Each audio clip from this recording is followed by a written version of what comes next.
5 conversations you need to have with your children before it's too late. Not someday, not eventually, not when it feels comfortable, before it's too late, before they're gone, before you're gone, before time runs out, before the opportunity passes, before death makes the conversations impossible. These aren't optional conversations. These aren't nice to have discussions. These are essential conversations. Conversations that matter. Conversations that create connection. Conversations that heal wounds. Conversations that pass on wisdom. Conversations that say what needs saying before it's too late to say anything. If you haven't had these conversations with your children, comment children below. I'm recording this because I have children I don't know well enough. Children I haven't had these conversations with. Children who deserve these conversations and haven't received them. And I'm realizing with the urgency that comes from understanding mortality, from watching parents age and die, from recognizing time is limited, that these conversations won't wait forever. That someday becomes never. That too late arrives before you expect it. That these conversations need to happen now, while everyone's alive, while words can be spoken and heard, while connection is still possible, while it's not too late yet.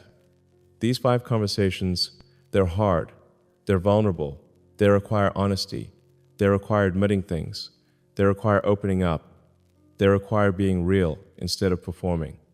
That's why we avoid them. That's why we postpone them.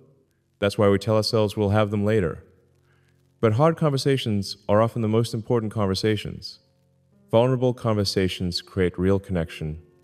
Honest conversations heal. Admitting things creates trust. Opening up creates intimacy. Being real creates relationship. And these conversations, all 5 of them, they need to happen before it's too late. Conversation 1, I'm proud of you, not for achievements, but for who you are. This is the first conversation, the foundational conversation, the conversation that creates security, that communicates unconditional love, that tells your children something they need to hear, something they might doubt, something they should never have to question but might question anyway. Tell them you're proud of them, not for what they've achieved, not for what they've accomplished, not for meeting expectations or succeeding at goals, for who they are, for existing, for being themselves, for being your children. Say it clearly, say it directly, say it specifically.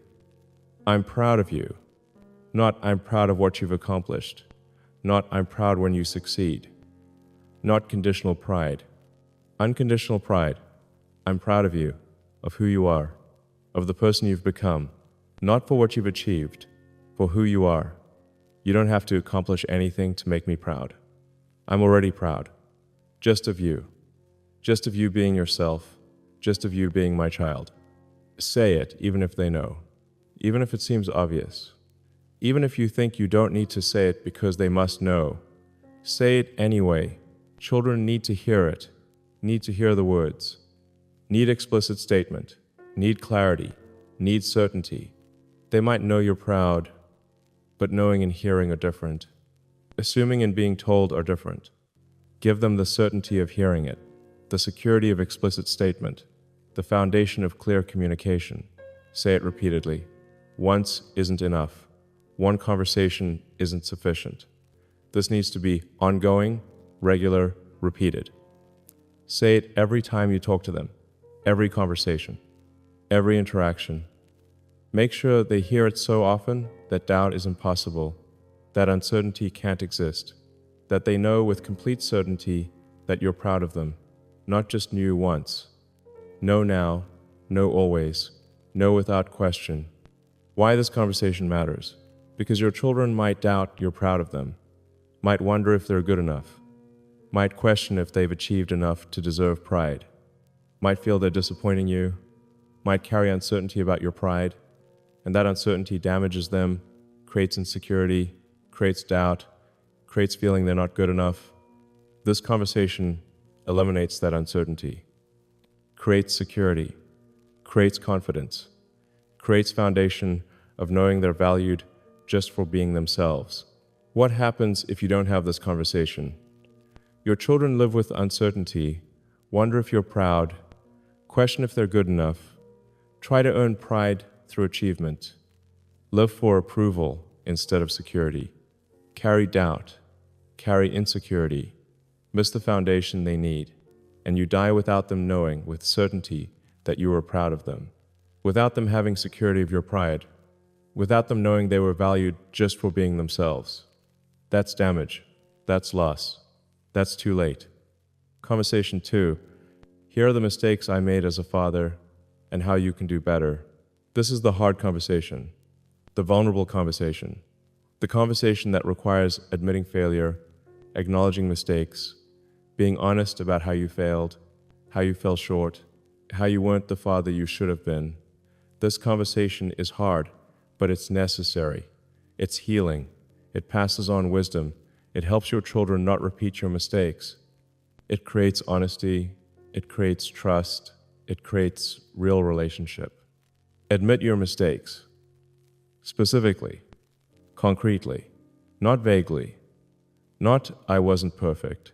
Specifically, I was absent too much. I prioritized work over being present. I didn't tell you I loved you enough. I was too critical. I demanded too much. I didn't listen well. I didn't know you deeply enough. I failed in these specific ways. Admit it. Out loud, clearly, to your children. Let them hear you acknowledge what you did wrong. Explain why you made those mistakes. Not to justify, not to excuse, but to give context, to help them understand, to pass on wisdom. I prioritized work because I thought providing financially was how I showed love. I was wrong. I thought success at work would make me a good father. It didn't. I thought you knew I loved you without me saying it. You didn't. I made these mistakes because I believed things that weren't true, because I prioritized wrong, because I didn't understand what mattered. Give them context. Help them understand, not to excuse your failures, to help them learn from your failures. Tell them how to do better. This is the wisdom. This is the gift. This is how mistakes become lessons. Here's what I learned too late. Here's what matters that I didn't prioritize. Here's what I wish I'd done differently. When you have children, if you have children, do this instead of what I did. Be present instead of absent. Say I love you often. Listen more than you talk. Know your children deeply. Prioritize them over work. Be the father I should have been and wasn't. Learn from my mistakes. Do better than I did. Why this conversation matters? Because admitting mistakes creates trust, creates honesty, creates real relationship. Your children know you made mistakes. They experienced your failures. Admitting what they already know doesn't create new knowledge. Creates trust, shows you're honest, shows you recognize what you did, shows you see them and their experience. And passing on wisdom, telling them how to do better, that turns your mistakes into their lessons, your failures into their advantages, your regrets into their wisdom. That's gift. That's love. That's making your failures useful. What happens if you don't have this conversation? Your children think you don't see your mistakes, don't recognize your failures, don't understand how you damaged them. They carry that without acknowledgement, without validation, without you seeing what they experienced. And they might repeat your mistakes, might prioritize wrong the way you did, might fail the way you failed, because you didn't pass on wisdom, didn't turn mistakes into lessons, didn't help them do better, and you die without acknowledging what they experienced, without giving them wisdom, without healing through honesty. Conversation 3, tell me about your life while I'm still here to listen. This is the conversation of genuine interest, of real curiosity, of wanting to know your children. Not asking because you should, not going through motions, actually wanting to know, actually being interested, actually listening. This conversation says, you matter to me. Your life matters to me. I want to know you. I want to hear about you. I want to understand you. Tell me, while I'm still here, while I can listen, while we still have time, ask real questions. Not surface questions, not housework, not small talk, real questions. What matters most to you right now? What are you struggling with? What are you excited about? What do you think about? What do you want? What do you fear? What makes you happy? What breaks your heart? Who are you? Who are you becoming? What's your life actually like? Ask real questions. Questions that require real answers. Questions that create real conversation. Listen to answers. Actually listen. Not waiting for your turn to talk, not planning your response, not half listening while thinking about other things. Actually listening. Fully listening. Attending to what they're saying, hearing them, understanding them, being present for their answers. This is rare. This is valuable. This is what children need and rarely get from parents. Real listening, full attention, genuine interest in their answers. Don't judge, don't criticize, don't correct, don't fix, don't advise unless asked. Just listen, just hear, just understand. They're not asking for judgment, not asking for criticism, not asking for advice. They're sharing their lives. Let them share, without evaluation, without correction, without you making it about what you think. Let them share, and you listen, and you understand, and you know them. That's the conversation. That's the gift. That's what matters. Ask follow-up questions. Show you're listening. Show you're interested. Show you want to know more. Tell me more about that. How does that feel? What does that mean to you? Help me understand. Ask questions that show interest, that show engagement, that show you're actually listening and wanting to know more.